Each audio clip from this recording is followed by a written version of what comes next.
I'm Liam Brooker from the West Midlands Rail Programme,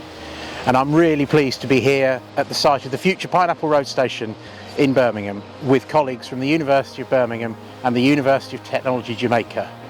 We're really excited about the work we're doing and the impact we're going to have on communities here, and we're also really excited to share some of the lessons we're learning from the jobs that we're doing, as well as the opportunity to learn from colleagues around the world.